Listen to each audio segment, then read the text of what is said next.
Welcome everyone. I am joined by world-class trainer Johnathon Banks, all the way from Austria. How's everything going, Johnathon? Oh man, no complaints, man. Good to be on the show, man. Thanks for the invite. Yeah, no, it's great to talk to you again as usual, mate.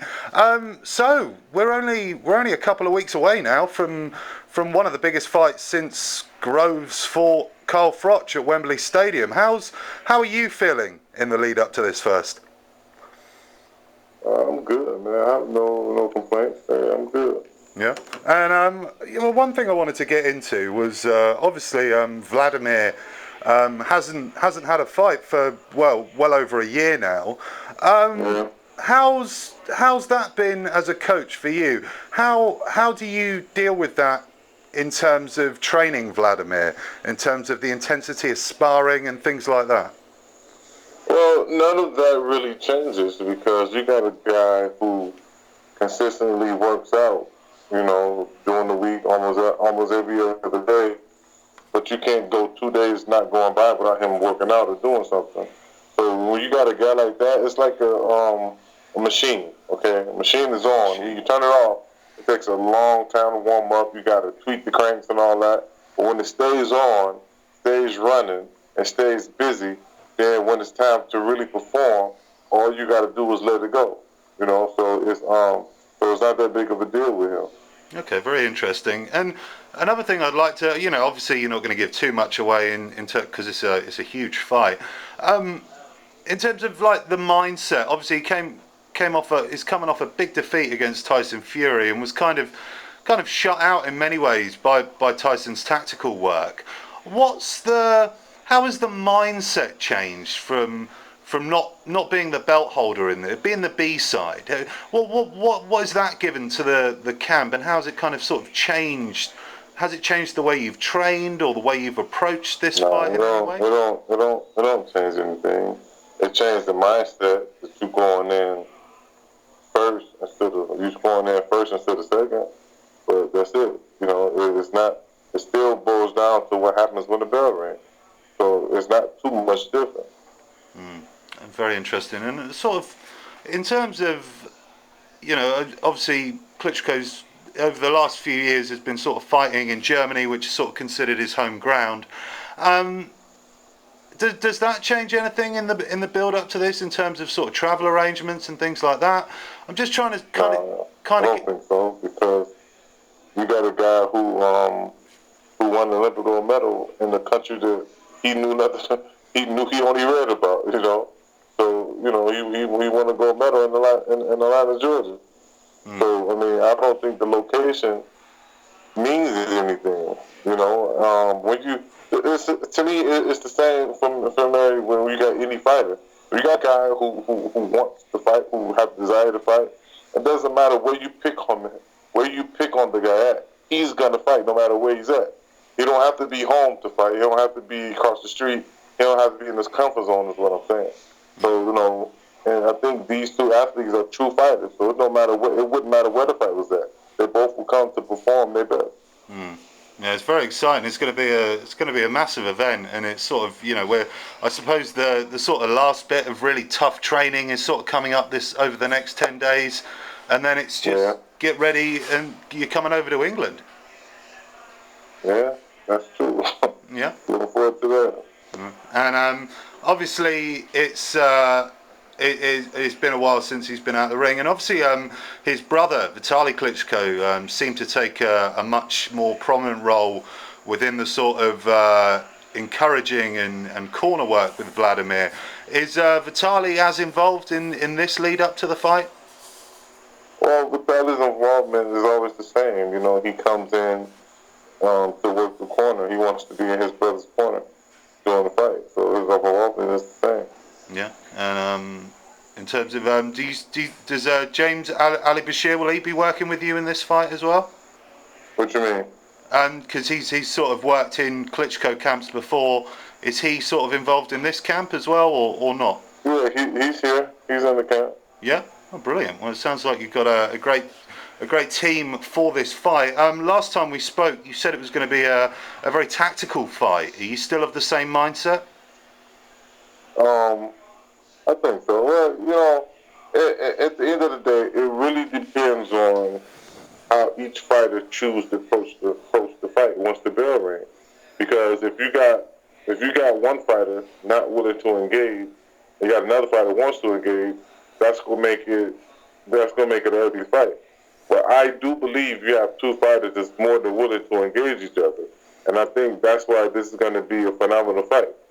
So, but I mean, I can say many things, but really what it boils down to is what happens when the bell rings. You know, as you know. But I think that I think the fight is going to start off. It's not going to start off picking and poking and slow. I think the fight going to start off fast because you got a young guy who wants to show that he's here for a reason, and you got an older guy who wants to show that he's been here and he still deserves to remain here. So the fight is a one big question mark, and I think a lot of questions will be answered on the night of the 29th. Okay, well, it's very interesting. There are some comparisons in this fight to the Tyson Fury fight, and it's funny you say you're expecting both fighters to engage, and you're expecting the fight to possibly start off very quickly. Obviously, in the Tyson Fury fight, that wasn't the case. It seemed as if Wladimir was a little bit unsure on whether to engage. I know Tyson Fury's style and Anthony Joshua's style is very different, so obviously that plays a part. But what's the big difference between the fight against Tyson Fury and the fight against Anthony Joshua in terms of the two fighters engaging? Styles had nothing to do with the fight, the first fight. Okay. The fight with Fury. Styles had nothing to do with it. Vladimir had all and it happens in the sport of boxing. You know, so that's just one thing that you hope it happen on a Monday or Tuesday, but never a Saturday night for one of the biggest nights, for you to perform. He had a really, really bad night. And Vladimir, it's not that he got beat up and roughed up and almost knocked out. Yeah. That wasn't the case. So yes, he lost the fight, but it's not. It was more so of what Wladimir Klitschko would not or did not do instead of all what Tyson Fury did. Yeah. A lot of people says, "Oh, he's over. He lost to Tyson Fury." Tyson Fury is a good champion, undefeated contender, whatever you consider calling him. He's a really tough guy, hard guy to fight, no matter who you are. And it's not that Tyson was beating him to the punch. Tyson just outcrafted him. It wasn't bad at all. Tyson won the fight. And it was the fight was the way it went. All because of it's not that all what Tyson did is what Wladimir just did not do. And you can't win a fight unless you let your hands go. Yeah, good point. Very good point.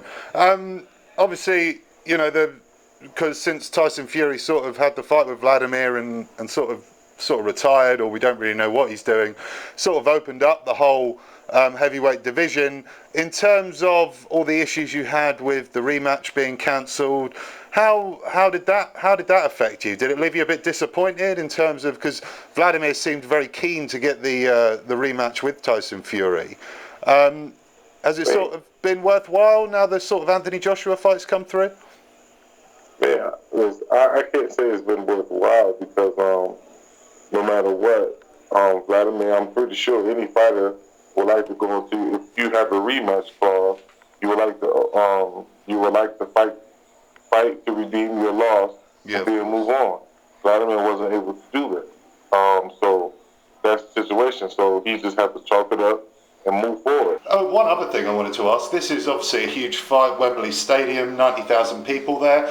Where do you think Anthony Joshua versus Wladimir Klitschko ranks in the all-time great heavyweight fights? That's kind of hard to say because there's been so many of them. Oh my goodness, there's been so many of them. But it have to be highly ranked because it's a historic event. Because it's like we got 90,000 seats, so this fight is getting worldwide attention. So you have to look at it as it's going to be big numbers. So you have to look at it as one of the biggest showcases in the heavyweight division, at least in a long time. Yeah. At least you can say that's one of the biggest shows in a long time.